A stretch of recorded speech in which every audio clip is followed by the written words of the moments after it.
Mira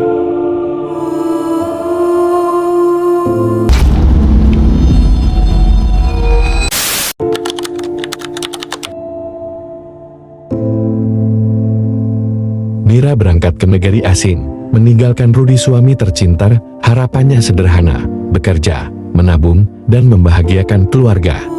Di Australia, Mira bertemu John, majikan berwibawa dengan mata biru menusuk. Awalnya sekadar hubungan kerja, perlahan berubah. John memperlakukan Mira dengan ramah, baju rapi, wajah tegas, senyum tipis membuat hati Mira diam-diam bergetar. Rudy di Indonesia, bekerja keras dengan kaos lusuh dan celana jeans sobek. Ia percaya penuh pada istrinya. Malam-malam panjang, Mira merasa kesepian, rambut hitamnya tergerai, pikiran kacau, antara setia pada suami atau menyerah. John semakin sering mendekati, rambut coklatnya berkilau, kemeja hitam rapi, tatapannya seolah memaksa Mira membuka hatinya. Pertahanan Mira runtuh. Di rumah megah itu, Mira jatuh ke pelukan John, malam kelam menorehkan dosa terlarang. Rudy tidak tahu, ia mengirim doa setiap malam, berharap Mira bekerja sungguh, demi masa depan mereka. Waktu berjalan, perut Mira mulai membesar, rahasianya sulit disembunyikan, wajahnya pucat, tubuhnya menolak kebohongan panjang. John marah, ketika tahu Mira hamil, ia takut skandal menghancurkan reputasi, lalu memutuskan mengusir Mira segera. Mira menangis matanya sembab, ia diusir membawa aib dan bayi. Tiket pesawat di tangan, Mira kembali, bayi dalam kandungan, separuh darah Australia, separuh luka yang ia bawa. Sesampainya Mira di rumah, sedangkan Rudy yang sedang menunggu Mira, sesaat itu juga senyumnya hilang, saat melihat perut Mira yang membuncit. "Apa ini, Mira?" Suara Rudy bergetar, rambut hitamnya berkeringat, wajah kerasnya memerah menahan amarah bercampur kekecewaan.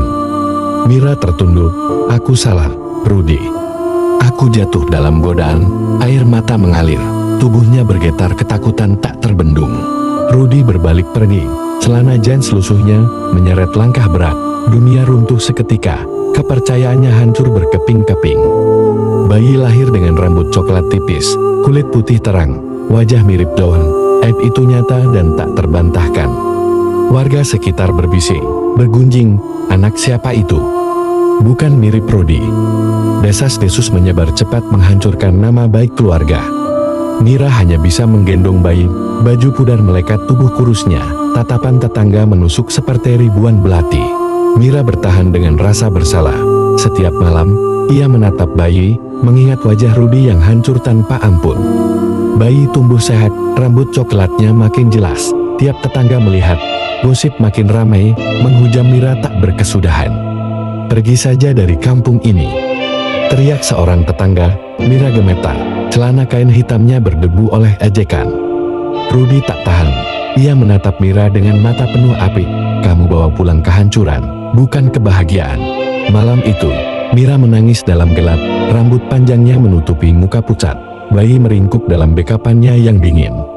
Gosip semakin liar, ada yang bilang bayi itu titipan bul, ada yang menyebut Mira terkutuk dosa. Rudy meninggalkan rumah, wajahnya keras, celana lusuh menambah aura pria patah jiwa. Mira sendiri bersama bayi, tak ada lagi sandaran, hanya dua lirih menemani malam panjang penuh penyesalan. Rudy akhirnya menerima kenyataan, ia pulang, berdiri di depan pintu, wajah kerasnya melembut melihat bayi tertidur. "Anak ini tidak salah," katanya lirih, rambut hitamnya basah hujan, mata tajam berubah teduh penuh keraguan. Mira terisak, "Kamu masih mau menerima aku?"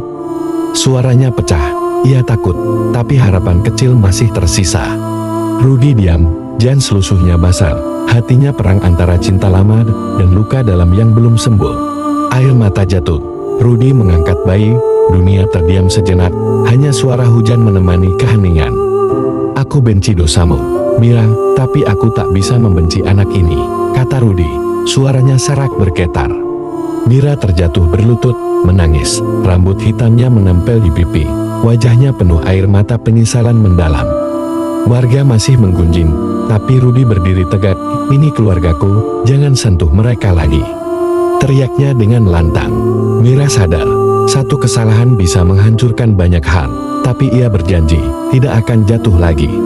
Bayi itu tumbuh jadi pengingat, Setiap tatapan mata birunya, Mira teringat malam dosa bersama John. Rudy mencintai bayi itu diam-diam. Ia tahu anak itu bukan darahnya, tapi cintanya perlahan tumbuh tak terbendung. Mira menatap Rudy. Terima kasih masih bertahan, suaranya lembut, rambut hitamnya menutupi wajah, tapi matanya berbinar.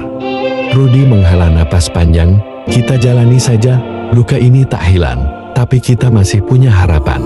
Kadang pengarang abal-abal yang buat video ini mikir, dasar istri selingkuh kebangetan, kerja di luar negeri katanya cari duit, pulangnya bawa souvenir bayi impor. Oh my god. Suami cuma bisa bengong sambil mikir, ini oleh-oleh bisa ditaruh di lemari, atau harus beli susu kaleng tiap minggu. Astaga, yang kayak gini bikin dompet kering sebelum hati sempat sembuh.